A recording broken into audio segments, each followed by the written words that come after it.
what an honor for me to be with you and be able to bring some honor more to Peter Drucker. I launched my career around a theory called disruption. And really, disruption is a theory about competitive response. If I'm going to do something, can I predict whether the competitors will run away from me or engage me? And it's been a useful enterprise to understand the theory of disruption. It's not a theory about growth. And so over the last number of years, we decided to try to develop a theory of growth. Much of what we know about growth comes from economists who come down from a very high level of abstraction into the economy. And what we've tried to do is understand what is it that causes managers to invest to grow. So I'd like to just summarize that if I could.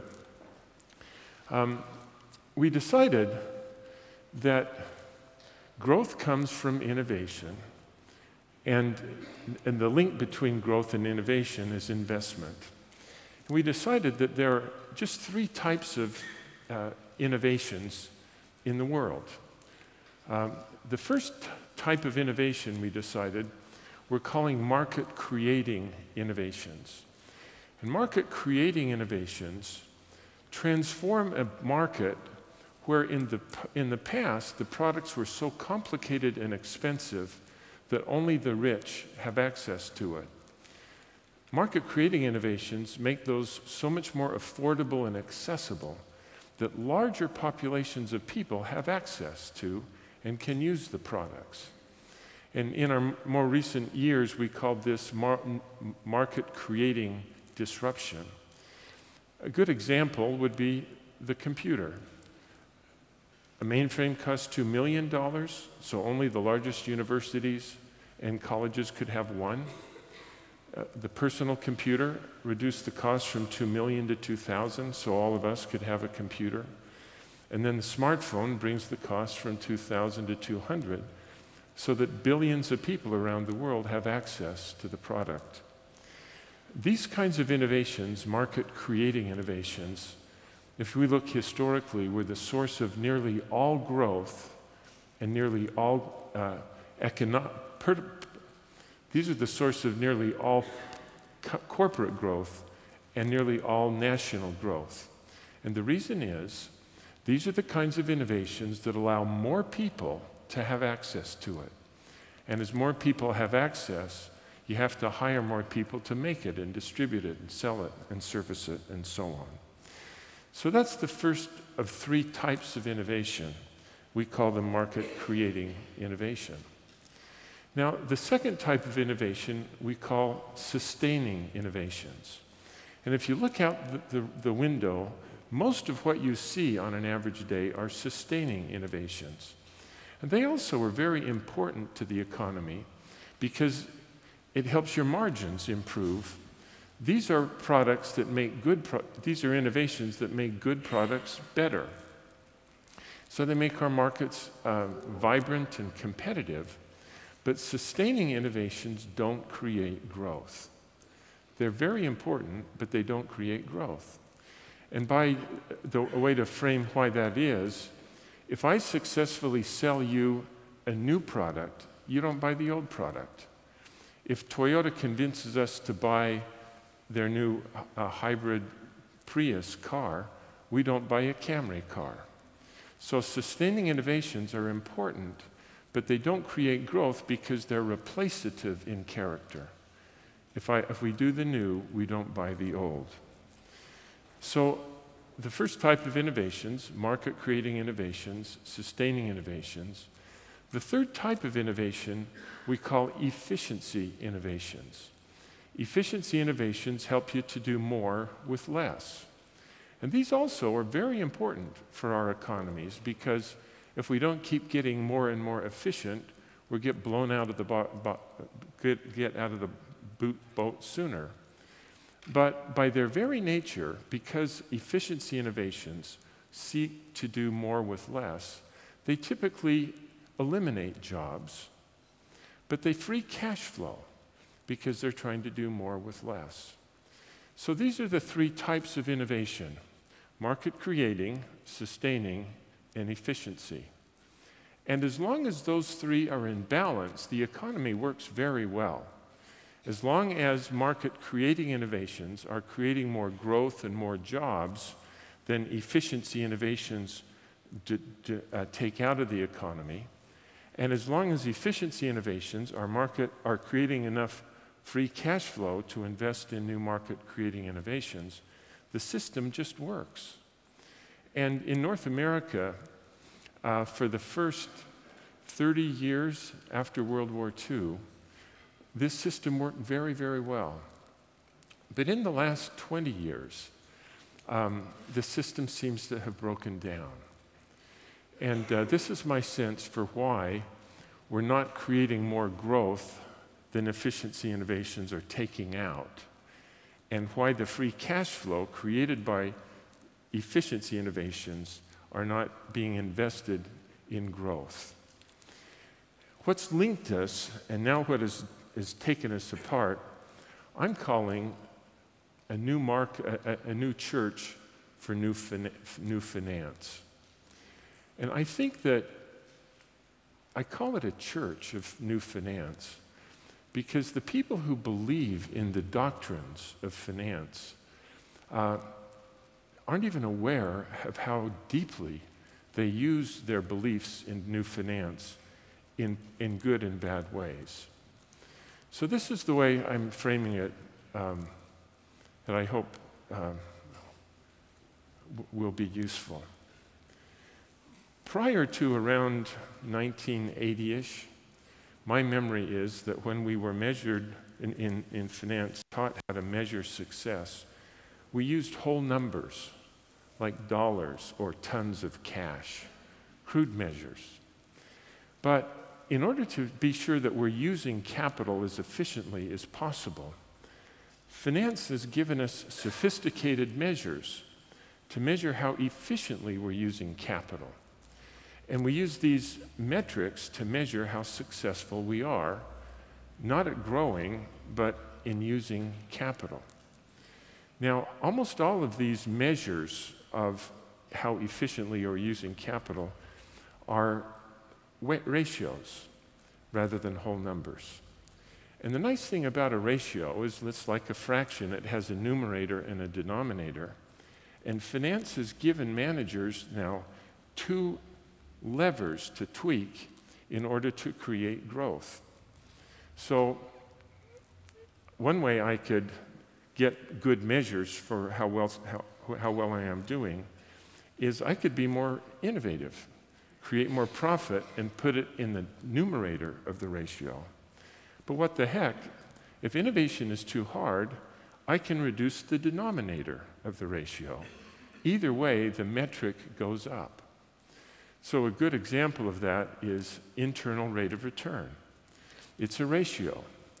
And so if I want the IRR to go up, sure, I could be more innovative, create more profit, put it in the numerator of IRR. But if innovation is too hard, the denominator is a metric of how quickly we get our money out after we put it in. And so if I invest in only short innovations that pay off in the short term, the IRR goes up. So it's kind of neat, isn't it? Managers have two levers that they can tweak in order to get IRR up. And we have all the rest of them are ratios that we use. The price-earnings ratio, RONA is another one. Well, we can go on. I think you know what I'm saying. So what's happened to us now is that we make free cash flow from efficiency innovations. And then our analysts look at this free cash flow, and they have to make a judgment. I wonder if we should use our free cash flow to make new markets through market-creating innovations. You know, everybody says that creates growth, but the problem with market-creating innovations is if we invest in that, it takes about 5 to 10 years to pay off. And so internal rate of return is going to go down. And if we invest in those kind of growth innovations, they're building companies, and that means we're going to need to put our capital onto the balance sheet. And we're all about taking capital off the balance sheet. So everybody can tell me that growth is important, but look what it does to internal rate of return and RONA. On the other hand, what if I use my free cash flow to invest in another round of efficiency innovations? Holy cow. If I do that, it pays off in 6 months to 2 years. There's no risk because the market is there, and it creates more free cash flow. It doesn't use free cash flow. So if you wouldn't matter, please, just this once, I want to use my capital to invest in another round of efficiency innovations, not market-creating innovations. I do it, and I get more free cash flow, and it pays off fast. Now I have another problem. That is, I have even more cash. What do I do with it? Darn it. If we invest our cash in market-creating innovations, RONA goes down, internal rate of return goes down. So I know I should, but I can't. So maybe just one more time, I'll invest in another round of efficiency innovations. And the machine throws out more free cash flow faster. And again and again and again, that's what's happening in our economy. And so what happens is, because through mechanisms that we can talk about later, finance has given us the metrics by which success will be measured. And although managers think that they're in charge, actually who really runs the show are the people who dictates the metrics by which managers' success will be measured. And those dominantly are RONA and one of its cousins, and internal rate of return. And if you want to know what impact this will have on our economy, just look at Japan for a minute. Because through the 1960s, 70s, and 80s, Japan's economy was growing faster than any economy ever did. And then about 1990, Japan's economy just went and flatlined. What happened? Well, in the 60s, 70s, and 80s, their system was fueling market-creating innovations. Toyota made cars affordable, Honda made motorcycles available, Sony made electronics available, Canon made available a printer in your, on your Carenza. And because they made products affordable and accessible, billions of people around the world had access to those products, which before were beyond their reach. But starting in the early 1990s, for a bunch of reasons, they, like the rest of us, started to measure success with these metrics. And since 1990, by my count, Japan has generated only one market-creating innovation. That's the Nintendo Wii. But that's it.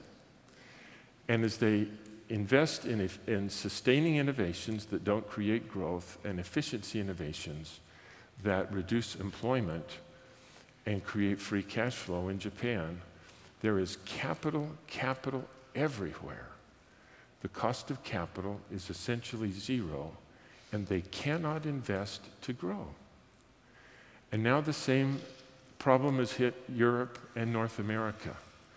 In America, the cost of capital is so low that you have to pay the bank a fee to hold your money.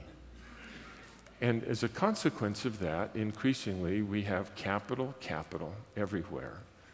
We can't invest to grow. And the reason is, if we invest to grow, the metrics that we've been given go in the wrong direction. And I hope we have an opportunity to talk about what we might do about this. But this is not a small problem. And I guess the way I would like to frame it is I don't think that God came from heaven to attend a meeting on some mountain to say to managers, I want to measure success by internal rate of return. It was decided upon by somebody, but it was not God. And therefore, we can choose to change the way we will measure. And if we do that, we can change a lot. Because right now, the most attractive investment is to invest in efficiency innovations. The second most attractive investment is to do nothing. And then the least attractive is to invest to grow.